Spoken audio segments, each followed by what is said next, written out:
Gabigol a caminho da Premier League? No vídeo de hoje do canal do Nicola te conto sobre o papo que eu tive com o Júnior Pedroso, que é o empresário do atacante do Flamengo. Bora falar também sobre o Corinthians, que já sabe que vai ter um enorme prejuízo com os seus reforços nos últimos anos. A ideia é tentar diminuir esse rombo causado pela contratação do atleta. Vou falar também sobre Leila Pereira, que já começou a trabalhar como nova presidente do Verdão.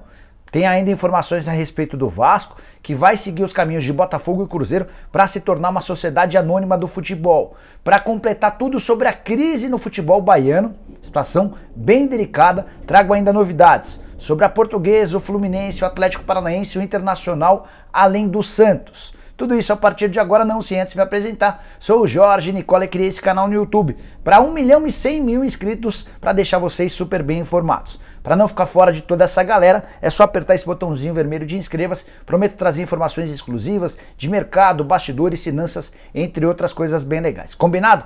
Só antes de seguir, lembrar que a gente vai fazer o programa do Nicola ao vivo nessa terça-feira, depois do jogo entre Flamengo e Ceará, jogo às 20 horas.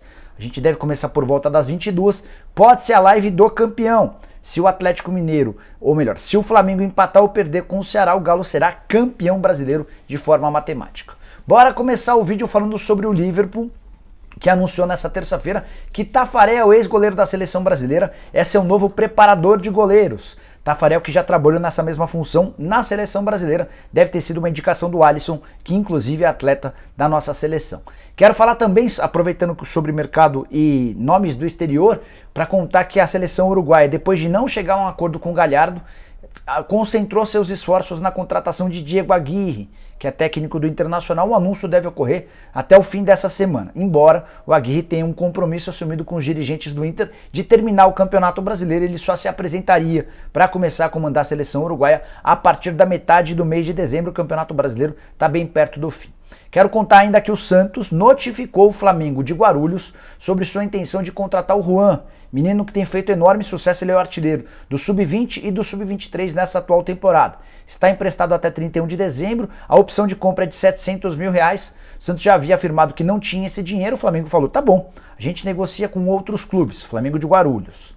Mas o Santos, preocupado com a possibilidade de perder o Juan, já comunicou ao clube de Guarulhos que vai fazer o pagamento dos R$700 mil, só está tentando definir o prazo e a forma de pagamento. Bora falar também sobre outro atleta que faz sucesso, esse já no profissional, Abner. Lateral esquerdo do Atlético Paranaense, havia sido comprado da Ponte por R$10 milhões. Até demorou um pouquinho para engrenar no Furacão, mas essa temporada perto da perfeição. E na próxima sexta-feira, quando o Atlético Paranaense joga em casa na Arena da Baixada, representantes da Inter de Milão estarão no estádio para assistir ao Abner de perto.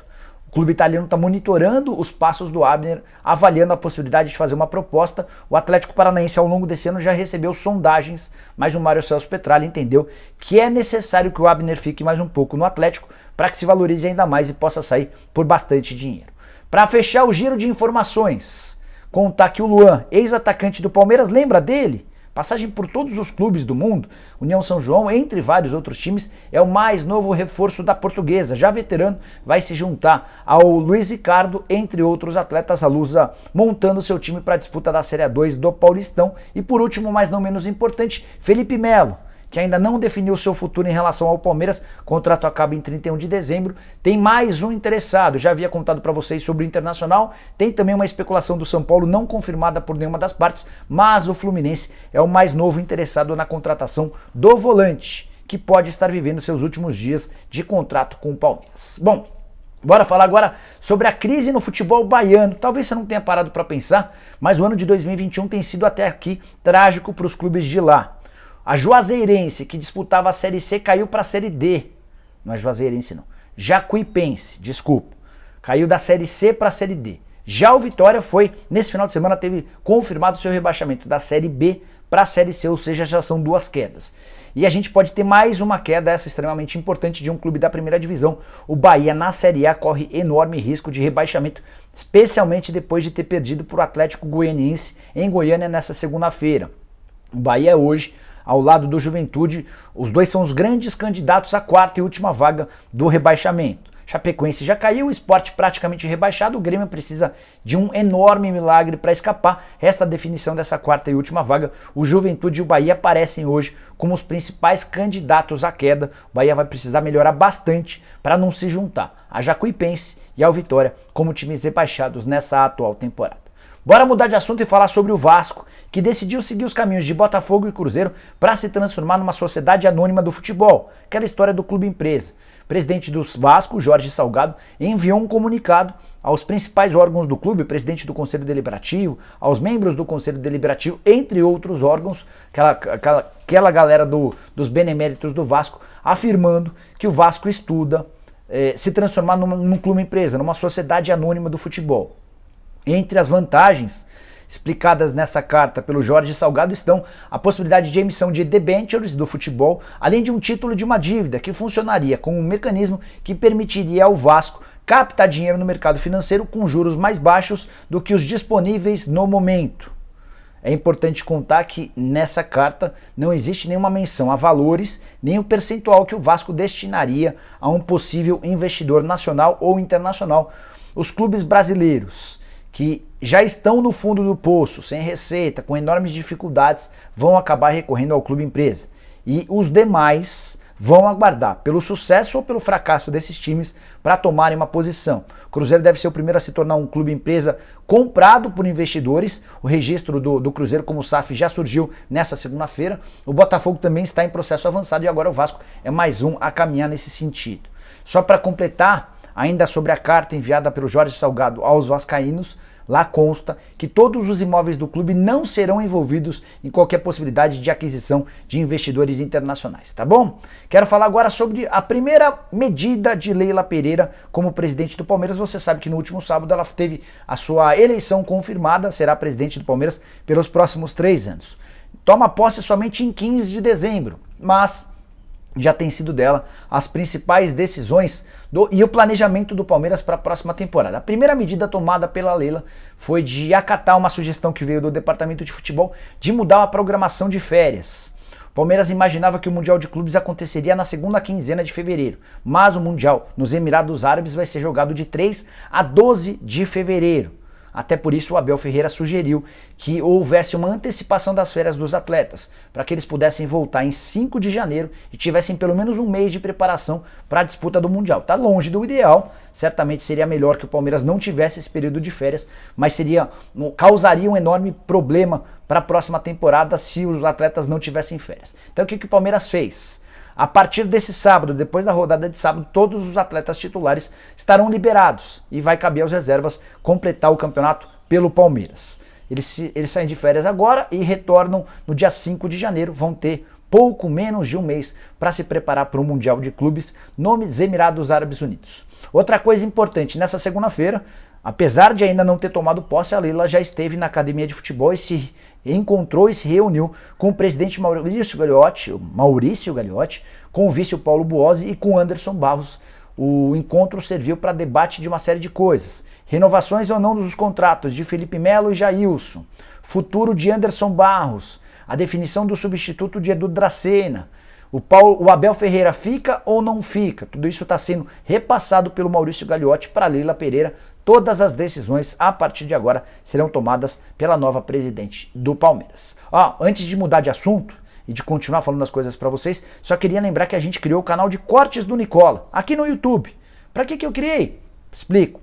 Às vezes você perde a live, não consegue assistir a nossa live ao vivo, às vezes você perde o vídeo da manhã, o vídeo da tarde. A gente separa os principais trechos dos vídeos e também das lives para deixar vocês super bem informados. Tudo para vocês não perderem conteúdo. Então, assim que acabar o vídeo daqui, você clica na descrição do vídeo, tem um link lá, você vai clicar nesse link para ter acesso ao canal de cortes do Nicola. Não se esquece de se inscrever e também de ativar as notificações para ser avisado toda vez que a gente fizer um vídeo novo. Combinado? Bom, seguindo por aqui para falar sobre um prejuízo já líquido e certo no Corinthians. Mais um, é que o Timão contratou em 2019 o Sornosa, desculpa. Contratou o Sornosa, meia equatoriano, que havia feito uma boa temporada com a camisa do Fluminense em 2018. O Corinthians pagou 11 milhões e meio de reais no Sornosa, que não conseguiu jogar bem com a camisa alvinegra. nunca conseguiu ser o destaque que foi no Fluminense e nos tempos de futebol equatoriano. O que o Corinthians fez? Passou a emprestar o Sornosa para vários clubes. Primeiro ele esteve na LDU, depois foi jogar no Tijuana do México e nesse momento joga pelo Independiente Del Valle. Na atual temporada tem 17 jogos, 1 gol e 3 assistências. Números que foram considerados pelo pessoal do Del Valle satisfatórios. Tanto que o Del Valle já procurou os dirigentes do Corinthians para demonstrar a intenção de compra do jogador no fim do período de empréstimo, ou seja, 31 de dezembro. Sornosa que tem 27 anos de idade, mas Timão já sabe que a proposta para compra vai ficar bem abaixo dos 11 milhões e meio de reais. Mas aí é pegar esse valor ou assumir que nunca mais o Corinthians vai ter a capacidade de faturar algo com o Sornosa. 6, 7 milhões, 5 milhões de reais? O Corinthians ainda aguarda por essa proposta, mas certamente vai ser muito inferior aos 11 milhões e meio de reais investidos para tirá-lo do Fluminense. Bora fechar o vídeo para repercutir uma notícia que surgiu forte no exterior. Notícia que foi divulgada por um empresário português, se passando por representante do Gabigol. Ele afirma que o Gabigol conversa hoje com alguns clubes da Inglaterra, da Premier League. São eles o Arsenal, o West Ham, o Everton, o Aston Villa e o Newcastle. Meio esquisita essa história, né? 5 clubes ingleses interessados na contratação do Gabigol. Bom, de qualquer forma, entrei em contato com o Júnior Pedroso, que é o empresário responsável pela carreira do Gabigol há muito tempo, e o Júnior disse o seguinte: somente nós da Forcom e o pai do Gabriel podem falar em nome do atleta, e não existe absolutamente nada com Premier League ou qualquer outra liga nesse momento. O Júnior ficou muito preocupado com as especulações, com os boatos, primeiro porque não são verdadeiros, depois porque eles aparecem no pior momento possível. O momento seguinte é uma derrota numa final de Libertadores da América, momento em que o torcedor do Flamengo está super irritado com os acontecimentos, Renato Gaúcho acaba de ser demitido, é o tipo da notícia que só aparece para prejudicar a imagem dos envolvidos. O Júnior, repito, assegura que não tem absolutamente nada. Na metade do ano existiram rumores, existiram promessas de proposta que não se confirmaram. Nesse momento, até porque a janela de inverno na Europa, entre dezembro e janeiro, é uma janela só de pequenas contratações, ela também não deve indicar muitos movimentos, especialmente ligados ao Gabigol, atleta que não vai ser vendido por menos de 30 milhões de euros. Estamos falando de um valor superior a 180 milhões de reais. O Gabigol, apesar de não ter sido tão decisivo numa temporada em que o Flamengo só ganhou o Campeonato Carioca e também a Supercopa do Brasil, o Gabigol segue com números espetaculares. Em 2021 ele marcou, ou melhor, na temporada de 21, com 25 anos de idade, ele marcou 33 gols e deu 10 assistências em 43 jogos. Ou seja, participação em pelo menos 1 gol por jogo em cada uma das partidas com a camisa do rubro-negro. Você, torcedor do Flamengo, teme que o Gabigol saia? Se você tem esse medinho, saiba que por enquanto a coisa tá tudo em ordem, beleza? Bom, a gente se vê daqui a pouquinho por volta das 10 da noite ao vivo. Programa do Nicola, conto muito com a audiência de vocês. Não se esqueçam de avisar a galera, hoje em novo horário, combinado? Abraço para todo mundo, tchau!